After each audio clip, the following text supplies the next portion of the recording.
नमस्कार, मी दीपिकाज रेसिपीमध्ये तुमचे मनापासून स्वागत आहे। आज बनवूयात चिलापी मासा, फिश फ्राय आणि करी। त्यासाठी इथे मी आमसूल घेतले आहेत 4-5 आणि ते पाण्यात भिजायला घालून ठेवले आहेत। आता आमसूल भिजेपर्यंत इथे 1-1.5 इंच आल्याचा तुकडा घेतला आहे, 7-8 लसूण पाकळ्या, कोथिंबीर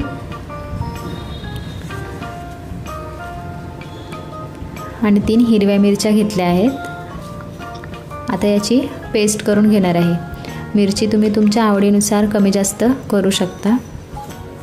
आता शक्य तितकं बारीक करून घ्यायचं आहे हे मिक्सरमध्ये। इथे मी बारीक करून घेतलं आहे। आता जे आपण आमसूल भिजायला घातलं होतं ते असं चुरून घ्यायचं आहे।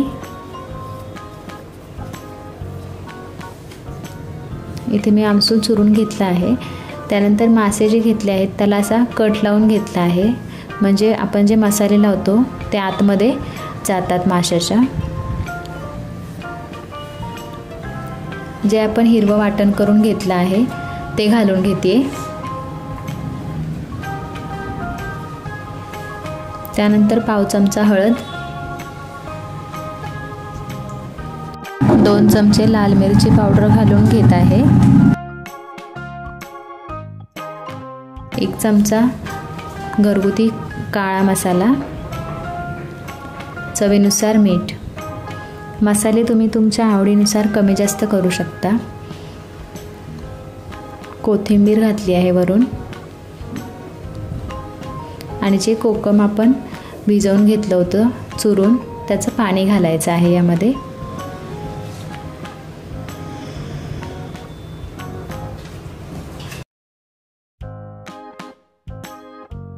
आता घातलेले सर्व मसाले माशाला व्यवस्थित लावून घ्यायचे आहेत, मिक्स करून घ्यायचं आहे सर्व। इथे मी मसाले माशाला पूर्ण असे लावून घेतलेत। आता यावर झाकण ठेवून असंच ठेवून द्यायचं आहे अर्धा तास। माशाला अर्धा तास होईपर्यंत करीची तयारी करून घेऊया, फिश करीची। त्यासाठी अर्धी वाटी ओलं खोबरं घेतलं आहे, 2 हिरव्या मिरच्या, 7-8 लसूण पाकळ्या, 1 इंच आल्याचा तुकडा। आता याचं वाटण करून घ्यायचं आहे। इथे मी बारीक करून घेतला आहे मसाला। आता कढईमध्ये 1.5 पळी तेल घालून घेते।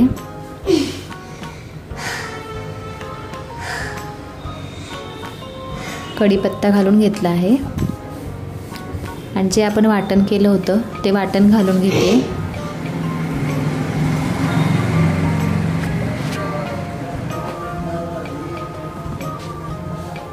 आता हे वाटण 2 मिनिटं परतून घ्यायचं आहे तेलासोबत। वाटण मी 2 मिनिटं परतून घेतलं आहे। आता पाव चमचा हळद, 1 चमचा लाल मिरची पावडर, 1 मोठा चमचा भरून घरगुती काळा मसाला। आता हे मसाले व्यवस्थित परतून घ्यायचे आहेत। मसाल्यातून तेल सुटेपर्यंत आपल्याला मसाले परतून घ्यायचे आहेत। मसाल्याला तेल सुटेपर्यंत इथे मी मसाले परतून घेतले आहेत। आता मिक्सरच्या भांड्यामध्ये थोडं पाणी घालून यामध्ये घालून घेतलं आहे। कोमट पाणी वापरलं आहे मी। आता करी आपल्याला जेवढी पातळ घट्ट हवी त्यानुसार पाणी घालून घ्यायचं आहे। मिक्स करून घेतलं आहे। मी थोडं पातळच ठेवली आहे करी। आता करीला उकळी येईपर्यंत मासे फ्राय करून घेऊयात।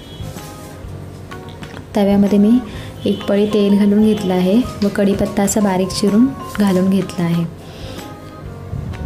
व आता माशाचे तुकडे घालून घेते फ्रायसाठी।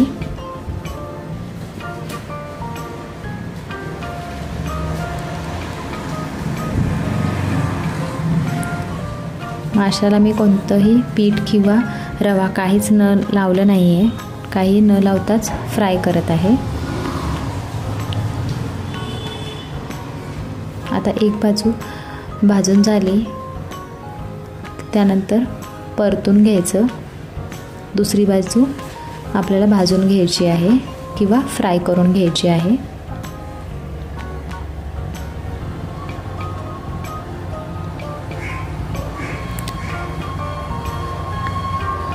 इथे मी सर्व मासे उलटे करून घेतले आहेत. दुसऱ्या बाजूने भाजण्यासाठी ठेवले आहेत व आता अजून तेल सोडून घेतलं आहे साईडने, म्हणजे मासे व्यवस्थित भाजले जातील व तव्याला चिकटणारही नाहीत.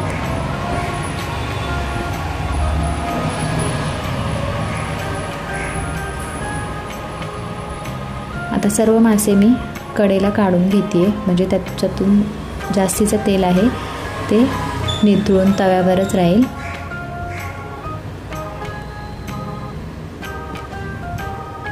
इथे मी सर्व मासे बाजूला करून घेतले आहेत तेल निथळण्यासाठी, आणि जे थोडे मासे राहिले आहेत ते मी आतमधल्या साईडला परतून घेण्यासाठी ठेवते, फ्राय करण्यासाठी. आता थोड्या वेळानंतर हे मासे काढून घेते टिश्यू पेपरवर. आपलं फिश फ्राय आता तयार आहे. इथे तुम्ही बघू शकता कढ दिल्यामुळे अगदी व्यवस्थित मसाला आतमध्ये गेला आहे. आता कढईमध्ये आमसूल घालून घेतलं आहे व मीठ घालून घेतलं आहे चवीनुसार. पण जे फ्राय केलेले मासे होते त्यामधलेच पीस मी कढईमध्ये घालत आहे. आपण जर डायरेक्ट कढईमध्ये पीस टाकले तर त्याला तेवढी चव लागत नाही, म्हणून फ्राय करून असे जर पीस टाकले तर कढईमधला मासाही खूप छान लागतो खायला. त्यानंतर वरून कोथिंबीर टाकते व याला एक उकळी काढून घ्यायची आहे. इथे तुम्ही बघू शकता मासा आपला दिसायला खूप छान दिसतोय.